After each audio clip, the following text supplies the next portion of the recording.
최근 내부 코드도 공개할 만큼의 자부심을 가지고 있는 엔트로피의 코딩 에이전트 클로드 코드, 그에 맞서는 챗GPT로 유명한 클로즈 AI의 코딩 에이전트 코덱스. 오늘은 이 둘에게 블루투스 샤워기 같은 실현 불가능한 문제를 쥐어주고 누가 더 개소리를 잘하는지 비교해보도록 하기보다는 제가 지금까지 어떻게 문제를 정의했고 이를 실행하고 검증해왔는지를 분석해보며 어떤 도구가 더 저에게 잘 맞는 친구인지 한번 가려볼까 합니다. 이 포맷은 오랜만이죠? 앞으로도 이렇게 뭘 만드는 게 아니라 제 생각을 다루거나 썰풀이 등이 들어간 녀석은 이런 식으로 찾아볼까 합니다. 그럼 제 배의 타율 나까마를 한번 찾아 나서볼까요? 이번에 검토해볼 녀석은 총 3명, 클로드 코드와 코덱스, 그리고 제미나이 클라이언트인데 썸네일이 왜 제미니는 없냐 하시겠지만 이 녀석은 클라이언트로 사용했을 때 무료로 사용할 수 있기도 하고 이미 절찬리에 사용 중인지라 다른 툴을 추가한다고 해도 얘를 교차 검증용으로 남겨둘 생각이었습니다. 하지만 역시 무료의 한계인지 클라이언트의 한계인지는 모르겠지만 관계가 복잡하게 얽혀있는 프로젝트일수록 기획과 맞지 않는 삽소리를 하는 경우가 늘어났고 코드도 여기저기 꼬여있는 데다가 기획 파일은 증식하는 등의 여러가지 방면에서 불편함의 단계에 도달해버렸습니다. 그리고 6월 18일에 섭종한다는 소식도 있었고요. 안티그래비티로 갈아타라고!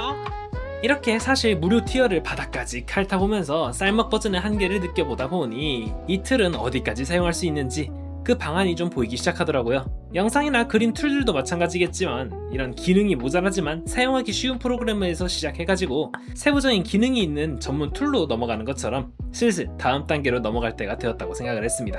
다른 돈을 낸 살인 녀석들은 어떤 퍼포먼스를 보일 수 있는지도 궁금하기도 했고요. 댓글로 제발 써달라고 하소연하신 분도 계셔가지고 지난 영상들을 한번 되돌아오며 어떤 친구가 제 개발 스타일에 가장 잘 어울릴지 한번 분석해보십시다. 제 영상을 봐오신 분들이라면 어느 정도 흐름을 느끼셨을 수도 있겠지만 저는 이거 좀 불편하다 아니면 이거 재밌어 보인다 를 시작으로 해당 문제를 해결하거나 아니면 가지고 놀 방법을 설계한 후에 이를 구현할 방법을 찾는 걸로 진행하는 편입니다. 저번 VPN 영상을 예를 들자면 VPN 기술 재밌어 보이는데? 한번 만들어볼까? VPS라는 기술이 있구나? 의 순서인 거죠. 거기서 더 나아가 실제로 구현을 해보고 발생한 문제들에 대한 피드백과 추가 검증까지 하다 보니 이 모든 과정을 한 세션에서 바이브 코딩으로 해결하기에는 토큰을 좀 극단적으로 많이 소모하게 되더라고요.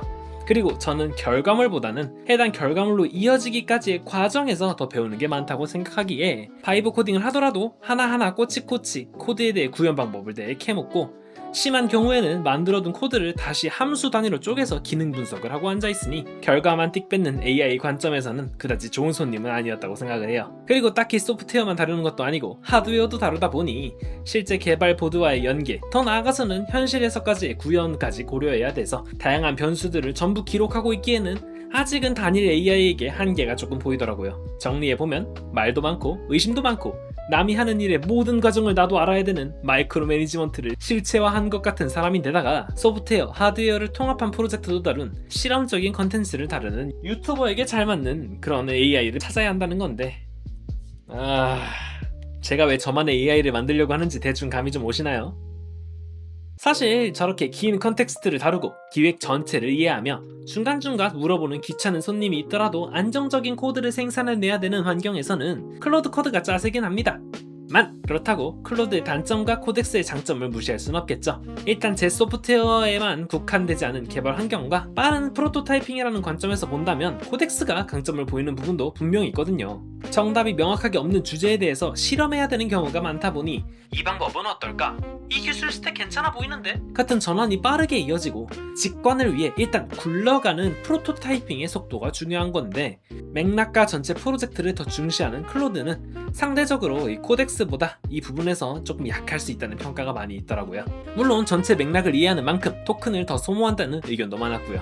그렇게 제가 느낀 바를 정리해보자면 클로드는 구조 설계와 맥락 파악에 이점이 있는 월급 많이 받는 시니어 엔지니어인 거고 코덱스는 구현과 반복적인 텍스트에 이점이 있는 프로토타입 엔지니어라고 생각을 했습니다. 그런데 저는 실험적인 프로토타이핑을 위주로 하잖아요.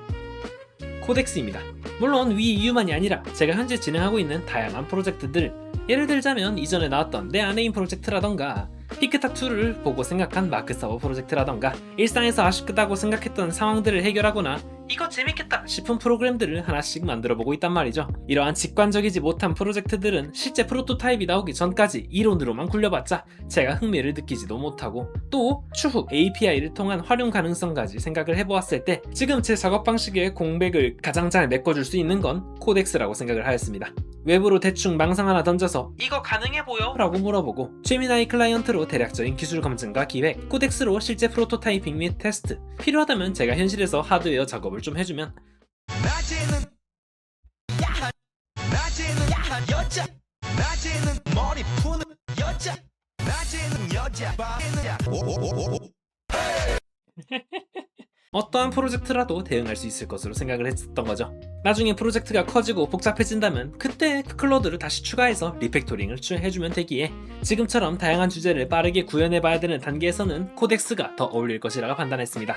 윈도우 모바일 통신 버전도 개발해서 사용하는지라 지금까지는 꽤나 괜찮은 아웃풋을 내주고 있기도 하고요. 그런데 오늘 코덱스 모바일이 나왔더라고요. 내셔널이 오늘은 제 작업 환경을 돌아보며 그에 걸맞는 개발 동료를 한 명 골라보았습니다. 맥락도 이해하고 프로토타이핑도 빨라야 한다니 아주 모순적인 조건이었지만 세부 사항을 최대한 기획 단계에서 모두 이해한 채로 작업을 실시하다 보니 된 거 아니에요? 여기서 받았을 때 1316 랭스로 여기서 받았다 까지 나온 것 같은데 지극히 정상. 그럼 이놈의 OBS가 문제라는 거잖아요. 프로그램은 정상적으로 만들었어. 이 새끼가 문제라는 거잖아. 이 새끼 저 꼴뱅이요? 아니야 그것도 한번 해봤지 당연히. 어라? 아니 저건 제가 하드코딩 해두고 MD에 추정 대충 한 달 정도 써보니 괜찮은, 아니 어찌 보면 당당한 속도로 프로젝트들이 진행되더라고요. 진짜 실생활에서 발생한 문제들을 해결하는 새로운 포맷도 준비하고 있으니 조금만 기다려주시면 감사하겠습니다. 다음 영상은 저번 예고처럼 촬영 장비 쪽으로 가져오겠습니다. 뭔가 화질이 잘 잡히질 않아서 하나만 더 테스트해보고 싶어서 조금 걸렸네요. 시청해주셔서 감사하고 실리였습니다.